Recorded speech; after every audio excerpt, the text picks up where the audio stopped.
So here we are, watching what was once sold as a 21st century fairy tale now teeter on the edge of an abrupt final chapter. 5 years ago, Meghan Markle slipped into a Givenchy gown, walked down that historic aisle, and stepped straight into a promise. Castles, courtiers, limitless clout, and a prince who could bankroll the whole dream. Instead, she's living behind tall hedges in Montecito, juggling canceled deals and mortgage payments while the tabloids circle like hawks. Friends whisper she's quietly weighing a life-altering move, leaving Prince Harry altogether because the crown she imagined never quite materialized. The question hanging in the California air is brutally simple. Does Meghan stay for love, or cut her losses while the spotlight still cares? Buckle up, the tea is piping hot. Cast your mind back to that May Day in 2018. Windsor Castle glowed like a live-action Disney backdrop. Streets were lined with Union Jack bunting and cell phones tilted skyward. Oprah and Serena exchanged smiles and pastel hats. The gospel choir hit a note so resonant it made international news, and Meghan's Givenchy gown trended on Twitter for 48 hours. The message was clear: modern monarchy had arrived. Yet, according to palace insiders, Meghan braced for an experience closer to the Crown Season 1 than the real-life bureaucracy she encountered. Royal hierarchy is rigid, budgets are pre-approved by committees, and personal freedom exists in a maze of centuries-old etiquette. Within 18 months, the couple were shunted to Frogmore Cottage on the Windsor estate, a sweet but modest home by royal standards, more Jane Austen than Versailles. Meghan reportedly felt it was an upgrade only in square footage, not in stature. She'd imagined strolling gilded corridors guarded by footmen, not adjusting to a newly refurbished duplex that shared a driveway with HRH Princess Eugenie.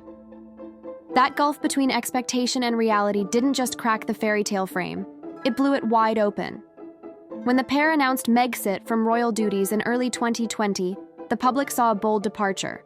Behind the scenes, friends claim, Meghan saw unfinished business, re-engineering a life in which she, not a centuries-old institution, held the steering wheel. Let's turn those romantic vows into hard numbers. Harry inherited about $20 million from his mother and great-grandmother. Respectable? Absolutely. But in Meghan's circles, Hollywood executives, tech entrepreneurs, venture capital beasts, that's a starter fund. Their Montecito mansion alone set them back some $11 million up front, and that's before you factor in California property taxes that dwarf many Britons' annual salaries. Security costs estimated at $2 million a year, staff salaries, home maintenance, and private school.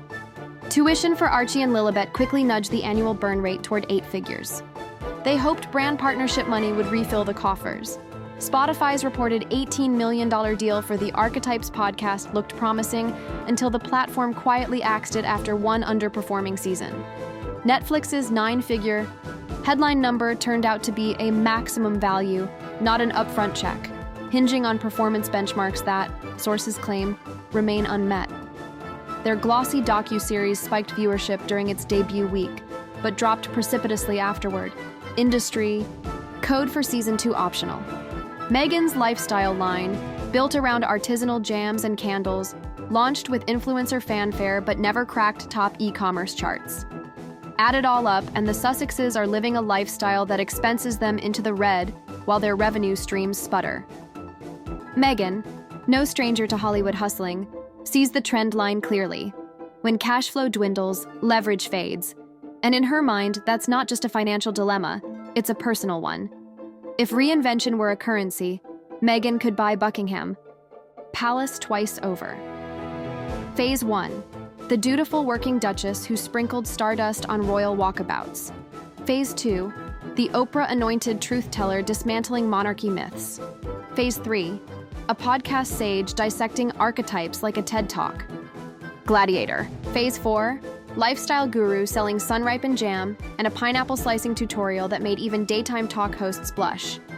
Each pivot, she hoped, would land on an evergreen revenue model, yet industry insiders reveal a consistent stumbling block. Meghan's brand messaging often centers Meghan first and the consumer second.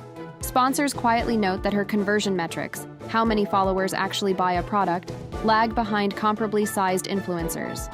TV producers whisper that Meghan's creative control demands suffocate spontaneity.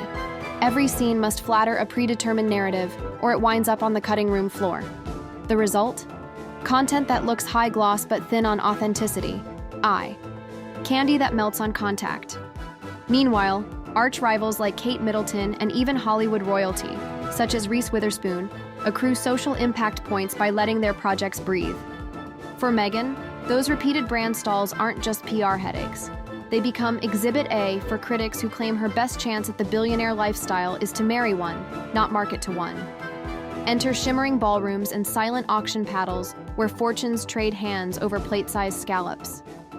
Multiple guests describe Meghan as magnetic, gliding table to table, making eye contact that lingers just long enough to be flattering, never long enough to be incriminating. She can recall a CEO's philanthropic initiative from a quick LinkedIn. Scan, quote, a venture capitalist's recent podcast, and pivot to how you met your spouse in a heartbeat. It's schmoozing elevated to performance art, and for the first hour, it works.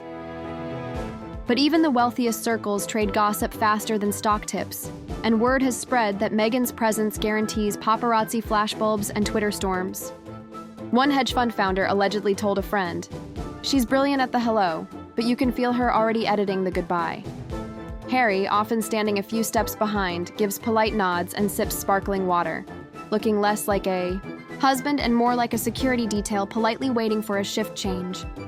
To outsiders, the optics read like a live demonstration of a marriage out of sync. Meghan chasing potential investors, Harry chasing a quiet corner to check the cricket scores. And for those billionaires she hopes to charm, the underlying question isn't whether she dazzles, she does, but whether they want to inherit the media circus that follows wherever she lands next. There was a time Harry could walk into any room and command it with a self-deprecating joke, and that lopsided grin inherited from Diana. These days he arrives late, leaves early, and looks like a man perpetually scanning for the nearest exit. Friends from his army days whisper that he misses the simplicity of barracks life, where nobody cared about Instagram angles. British tabloids gleefully rebrand him the Duke of Waffle House, a nod to his US relocation and perceived career aimlessness.